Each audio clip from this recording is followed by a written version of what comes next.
Paolo Avellino, lumaban para kay Kim. Pinatulan ng bashers na nagsasabing flop ang movie nila.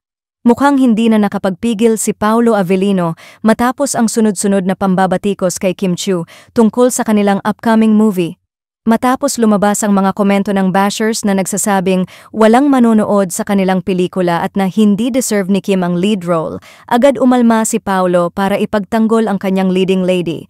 Ayon sa source, na bad trip na raw si Paolo sa sunod-sunod na hate comments online.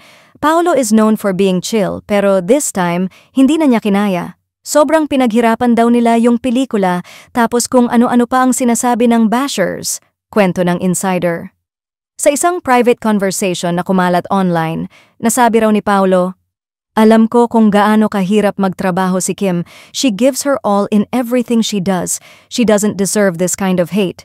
Yung mga nagsasabing walang manonood, we worked hard for this movie and I believe people will appreciate the story."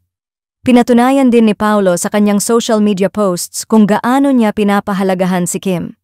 Ipinost pa niya ang ilang BTS, behind the scenes, ng pelikula nila with a caption na tila patama sa bashers, "Trabaho lang, walang hate, basta kami ibinuhos lahat dito."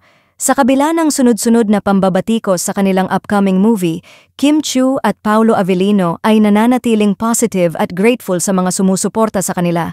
Kahit pa pinupukol ng bashers na nagsasabing flop ang pelikula at hindi sila bagay bilang on-screen tandem, pinili pa rin nilang mag-focus sa mga taong naniniwala sa kanila.